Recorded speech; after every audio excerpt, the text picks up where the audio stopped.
Women are quietly quitting their marriages. That's the headline of the big cut article that's got everybody talking. So I just learned about quietly quitting your marriage. That is a new term to me, but I do understand it because there is something significant that is happening once women turn 40 and up, that they're like, enough is enough. Did you see that article about women quiet quitting their husbands?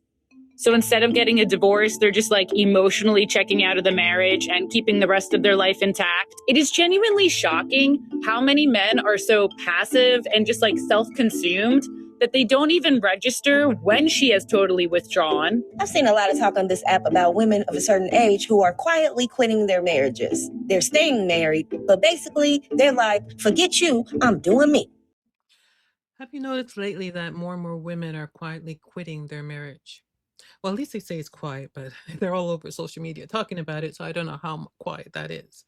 But when they say quiet, they mean gradually, without a fuss, making a backup plan B to check out emotionally, check out, not give out the panani, remove themselves from being emotionally invested in the relationship anymore, but not divorcing him, right?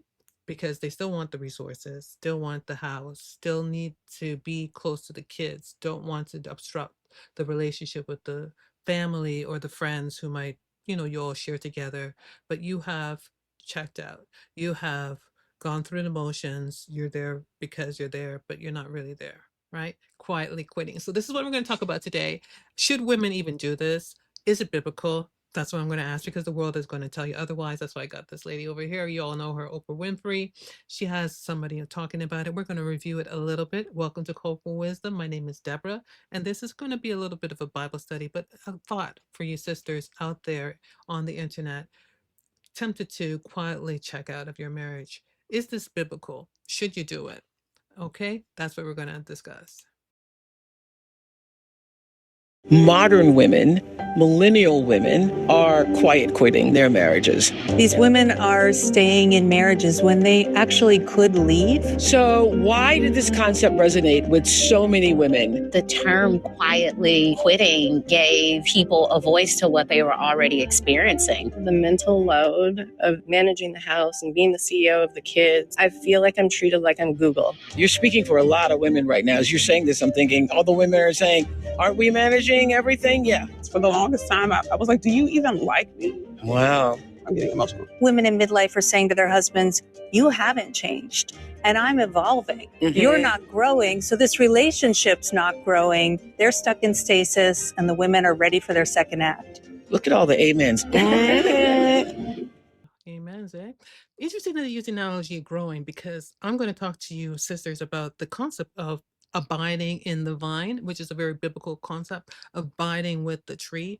And if you think that you're growing apart, whose fault is it, number one? And number two, whose responsibility is it to stay connected? That's the question I want to ask you. So they're using this term growing apart, and a lot of women do tend to say they grow apart and they have evolved. We have gotten our degrees. We're more emotionally intelligent. We think that we have some kind of growth as we get bigger in age. Like, you're not the same person when you're 30s as if you got to your 40s, and maybe you're now heading towards your 50s or past that, heading towards your 60s like me. You think that you're big now, right? So you have emotionally grown, and you think that the man has stayed at the same level financially, emotionally. He has not changed his hobbies. He's the same guy you met, maybe got a little bit more fatter, and you have not, and you guys are grown apart, right? That's what you think. So you're no longer equally yoked, you think, in your head, because he's down there and you're looking down at him, and you are now up of elevated in status in your mind. A little bit arrogant, a little bit narcissistic, maybe, can we look honestly at ourselves about that? Really, really, really? And we're using that excuse, saying that I now deserve better, but since he can't be better than this to match me, I'm just going to check out emotionally and do my own thing, and think that that's all cool. That's all cool because it's peaceful. And that's all cool because, somehow I can just play the role and get myself into heaven, which is again, where I'm talking about Bible here, right? Without being connected to my husband, as if that's an option to check out of my marriage. Is it an option to check out of your marriage? Let's continue. I don't need advice from Oprah, but some people take it.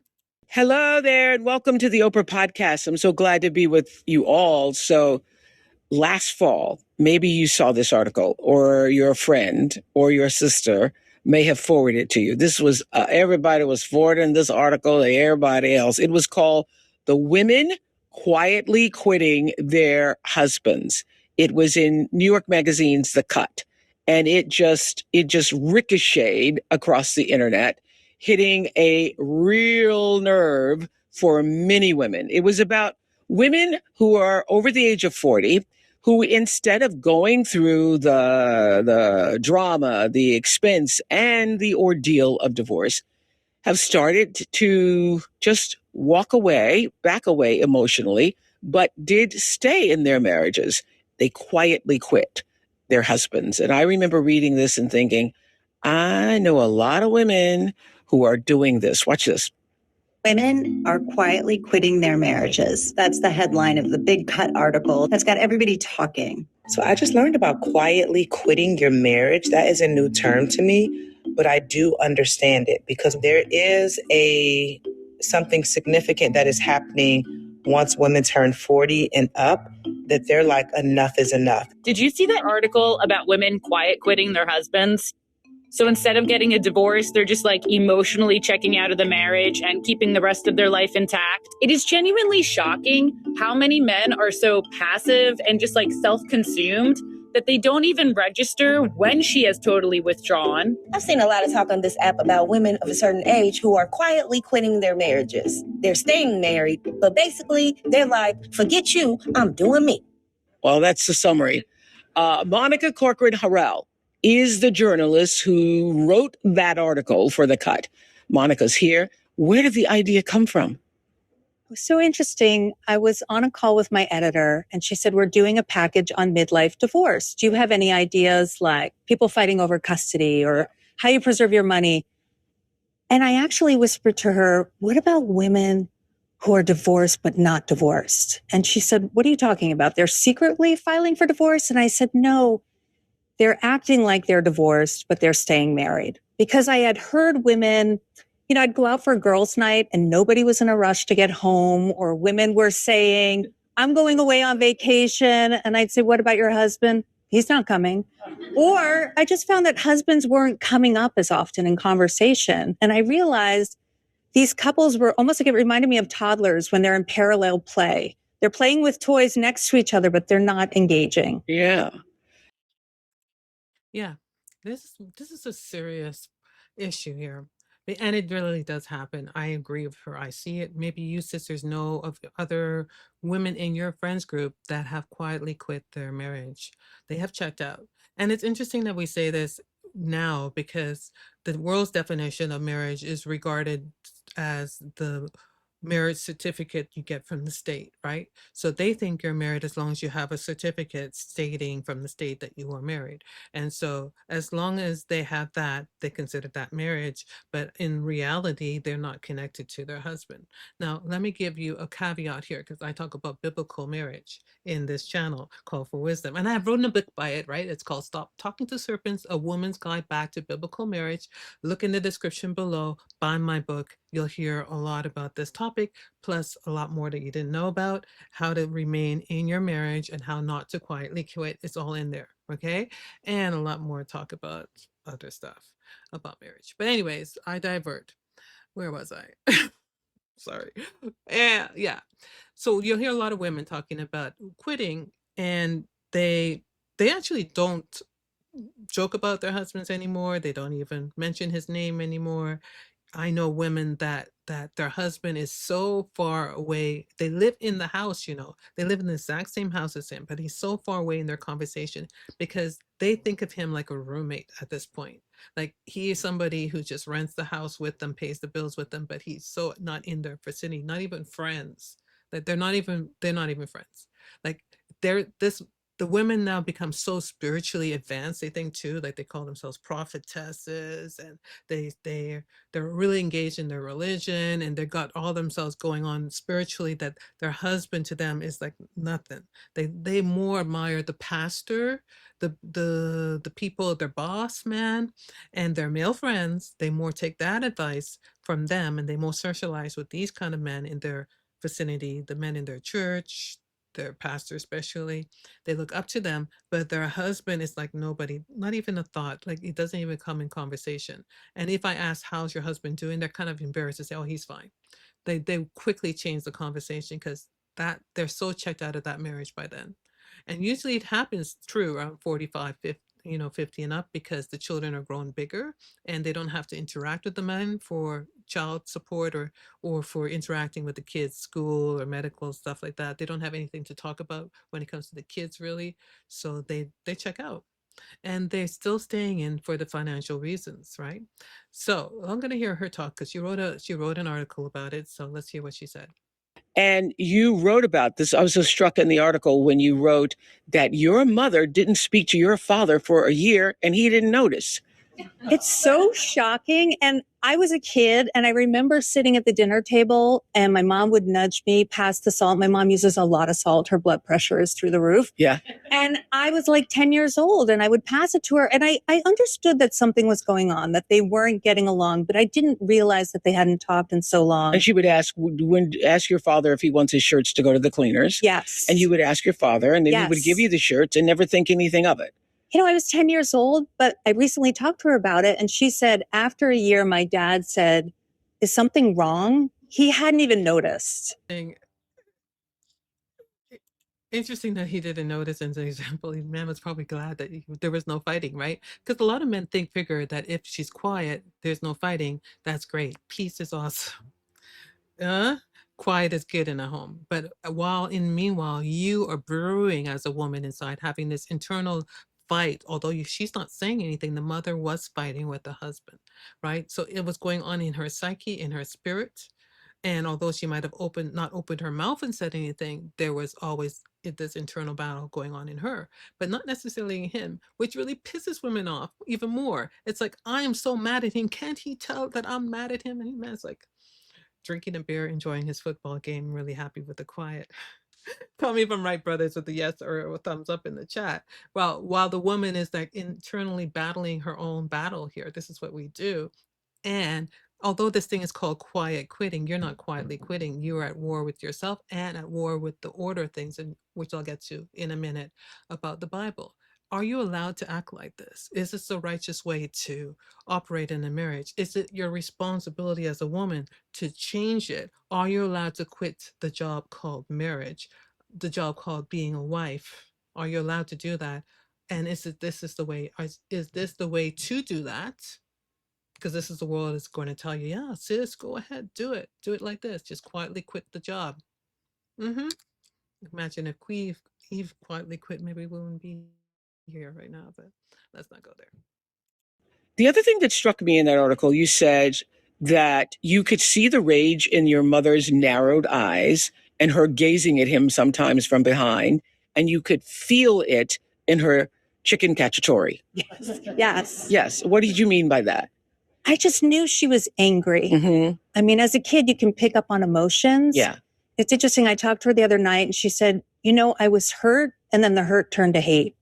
Wow. So I probably missed out on the hurt. Maybe I didn't recognize that, but I definitely saw the hate. Yeah. Or certainly resentment. Yes. Certainly resentment. Well, the reason the cacciatore line struck me so is that it reminded me, and I think everyone who read that article, that even when you think you're hiding it, it comes through in other ways. You felt it, but you didn't know what you were feeling. So what has been the reaction from readers? The reaction has been very emotional. The reaction has been, we're doing this podcast about it. Yeah. I still get messages from women every day. In fact, I just heard from a woman who told me that she set up a private Instagram account so that she could find community. And she said she was so ashamed because she's a psychologist. And she said, I should not be quietly quitting, but I need to meet other women. So the reaction, it continues. It hasn't stopped. If anything, it seems to have grown. Yeah. And how do you feel being the woman who unleashed this for us? I feel great about it. Okay. I really do. I knew I was opening a Pandora's box, but Yeah. when Pandora opened that box, what she left in the box was hope. And I like to think that this is maybe going to hearken some change. And I also want to say, I feel like as a kid, I couldn't do anything for my mom. And in writing this article, it felt like I made up for not being there for her. But isn't it true too that husbands are quiet quitting within the marriage also? Yes. I think in a lot of cases they're reacting. I don't know that they're initiating. And I think some men just live quietly quitting. Mm-hmm. They're just not as engaged in their relationships. Being the feminists that they are, they have to make it equal, right? So the man is quietly quitting too, so justifies our quietly quitting. Is that true? First of all, are men really quietly quitting their relationships or their marriages? We're talking about marriage. I don't think so. I think they're just being married. They are the head. They are the head. They are the ones that set the mood for the house in terms of the direction of the house, the way it runs. And women are quitting their jobs. It's like asking the CEO, is the CEO quietly quitting his business? Well, no, he owns the business. It's the employee that is quitting the job, right? So to think that it's equal, it's not equal, Oprah. Ain't equal here, okay? The men, they can probably put up with your BS. They can probably put up a whole long time, because men put up with a lot of bad behavior with their employees code-wise. And I like to call it employees because this is the metaphorically the relationship that we have under the man in the home. He owns the home. He owns the house. He is the one in charge of his marriage. He brings women in called wives. He employs you to be his helpmate in that sense. In that analogy, right? So Eve was brought in to help Adam, not the other way around. Adam wasn't brought in to help Eve. Eve was made and created to help Adam. And so when she quietly quits the job, who is she rebelling against? Is she doing it against Yah? I would think so. He's the one who created her for this job, right? And whose responsibility is it for her to keep her job? Is it not her, Eve? Is it not you, my sister, responsibility to keep your job? Now, I would suggest you go ahead and watch the rest of this, because they're not going to give any solutions other than divorce the man. Really, if you're quietly quitting, I would escape. It's like a 45 minutes episode. At the end of the day, they're going to tell women, you know what? If you're so miserable in your marriage and you want out, go ahead and divorce him, or make the best of your quiet quitting and just have a great long time of fun. Just focus on yourself, girl, and your own happiness, and forget about the man. So really check out without actually signing the papers. Those two options: either sign the state marriage license if you have it. That's what they're going to tell you. I'm not agreeing with that. Or basically have a good time while you're in the act of rebellion. And both of these things I'm not going to give you any advice for. Let's read what the Bible says about this. And I'm going to first of all go to really quickly here to prove to you that it's our duty to stick around. We're going to talk about, just reading here, Ephesians 5:22-24. Here, Paul says, and it's biblical scripture, that wives must be, and verse 22, wives must be subject to your own husband as the Lord, subject to, in submission to, submission to, submission. Okay. For the husband is the head of the wife, as in the same way as Christ also is the head of the church. Should we read that again? For the husband is the head of the wife, the boss of the wife, the head, the CEO, the manager of the wife. In the same way, Christ is the head of the church, the ecclesia. He is the head, he himself being the savior of the body.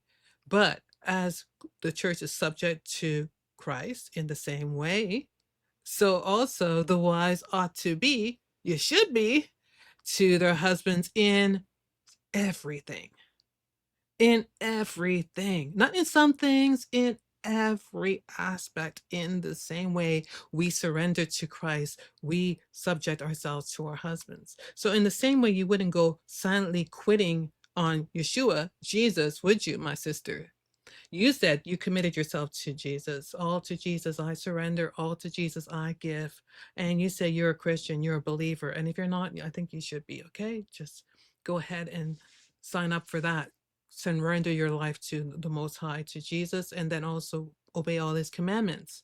You said that, right? When you said that, you're signing up to follow him as a disciple.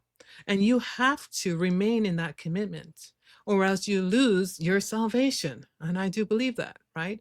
And if I want to compare this to marriage, which marriage is a comparison to the relationship we have with Yeshua, in the same way that I subject myself to Christ, I do that to my husband, and I commit myself to marriage in the same way to my husband as I did to Christ, in the same way.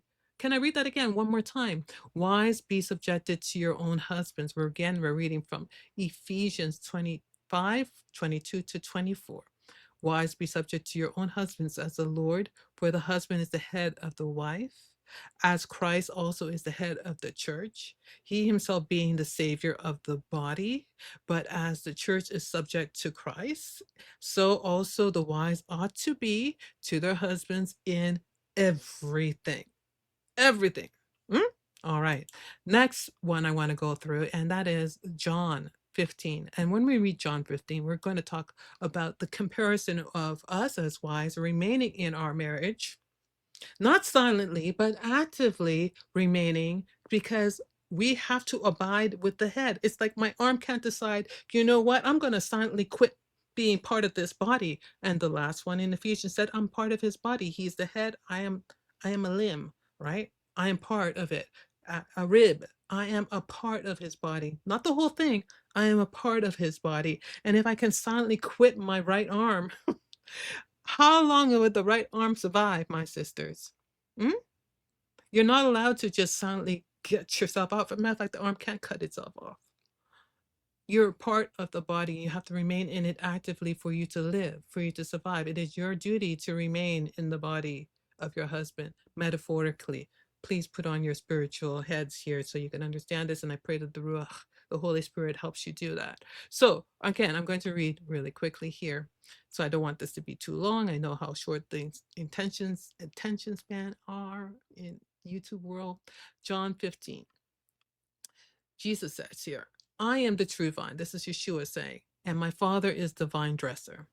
Every branch in me that does not bear fruit, he, who, we're talking about the Most High, my Father, right? He takes away. Every branch that bears fruit, he prunes it so that it may bear more fruit, right? Verse 3, you are already clean because of the word which I have spoken to you. Abide in me, like stay in me. Abide in me and I in you, as the branch cannot bear fruit of itself unless it abides in the vine, so neither can you unless you abide in me. You hear that? So we are part of him as branches. He is the main vine. And unless you stay connected to the vine, you can't bear fruits. It's the same way in marriage. Unless you stay connected to your husband, who is the vine in your marriage, you cannot bear fruit, my sister. Your marriage will not succeed. You have to stay in here. Just the same way. So verse 4, abide in me and I in you, as the branch cannot bear fruit of itself unless it abides in the vine, so neither can you unless you abide in me. I am the vine and you are the branches. He who abides in me and I in him, he bears much fruit. For apart from me, you can do nothing. If anyone does not abide in me, and he is thrown away. So this is it. You have to actively stay connected to Yeshua. And in the same way, you have to stay connected to your husband. If anyone does not abide in me, he is thrown away as a branch and dries up. They gather them and cast them into the fire, and they are burned. If you abide in me, and my words abide in you, you can ask whatever you wish, and it will be done for you. My Father is glorified by this, that you bear much fruit. And so prove, how do you prove? You bear much fruit, and by doing that, you prove to be my disciples. Verse 9, just as the Father has loved me, I also loved you. Abide in me. If you keep my commandments, And the Christians don't like to hear that. But let me tell you, my sisters, Yeshua told you to keep his commandments. Yeah? If you keep my commandments, you will abide in my love, just as I have kept my Father's commandments and abide in his love. Yeshua didn't break not one of his Father's commandments. We are all supposed to keep the commandments. These things I have spoken to you so that my love, my joy may be in you, that your joy may be made full. This is my commandment, that you love one another just as I have loved you. So it continues about greater love, right? And my point being in all this wonderful stuff here, my sisters, is that we have to abide. We have to stay focused. We have to stay connected with our relationship with our husbands actively, right? Actively. You don't let yourself grow apart from him. You see it happening because we have women who are complaining about the role of being a wife. And this is basically it. The core reason why women start complaining about silently quitting is because they're, first of all, in rebellion against submitting. You quit because you don't want to submit, right? You think that marriage is still a partner, an equal 50-50. I do the dishes and pick up the kids. He gives me emotional attention and he gives me money, and he has to help me with the dishes some of the time. You want that kind of balance all the time. And you think that the man is there to serve you equally as you are there to serve him, which is not the same. You're not. Your role is different. He has a lot of responsibility that Yah has given him to pertain to you, and he has to take care of your needs, right? He does. There are 3 things in the Bible that particularly the Father has demanded men do in terms of taking care of their wives, right? Which is food, giving you clothing, and conjugal rights. It's in Deuteronomy. We'll talk about that another time. And he protects you. He's supposed to be your priest. That's true. He's supposed to cover you and give you direction, all those things. But you, as a wife, your role is to remain in him, to abide in him, to cultivate that relationship. And I know it takes some effort to do so. It takes some submission to do so, to make sure that you're always asking him, how can I help you in your mission? How can I help you today? What is there can I do to improve your day today? You ask the kids what they want for breakfast. Ask your husband what he wants for you to do today. I know this is radical because the world is telling you, girl, you're not a child. Girl, he's not your boss. Girl, he's not your master. But the Bible is telling you also the opposite. The Bible is actually telling you that he is your master. He is your head. And you, as your head, you need to know what you need to do to function with him, to help him in his mission. And you have to actively work on doing that little by little. And when you have emotional needs and your other needs for support, because it can be overwhelming when you have kids and you're working hard and you're tired as a mother, then there's where biblical marriage comes in. There's when you do need to have the sisterhood. There's when you do need to expand. And you need, I keep on saying you need to, but you need to open your mind up to biblical marriage where the Father has given us options called plural marriage, in terms of the father can also expand the man's household when he takes on another wife, which is biblical as well, which can help alleviate all the burden being on you. It's like an employer who sees that you are overwhelmed and you need more help, and he takes on another employee to expand and to also assist because there's too much work to be done. So the growth happens by expansion, and the covering happens like an umbrella.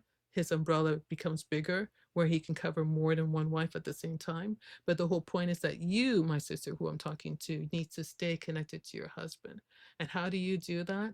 Well, by obeying Yah's commandments and realizing that you're in submission to him, and you need to follow him, right? Follow him where he is going. Actively learn how to serve him. Just like how do you keep your job, your secular job? Well, gee, you ask your boss, what is there for me to do today? And you do it with your whole heart.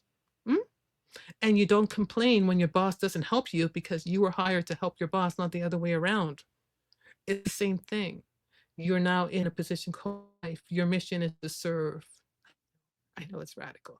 It may be too radical for most of you over there because you just don't like it, but it's okay. You got to stop speaking and listening to serpents. And if you don't like it, I suggest you buy my book called Stop Speaking to Serpents, A Woman's Guide Back to Biblical Marriage, where I go into all of that. It is for you sisters who are married already and you need some encouragement how to embrace biblical marriage, how to understand polygyny.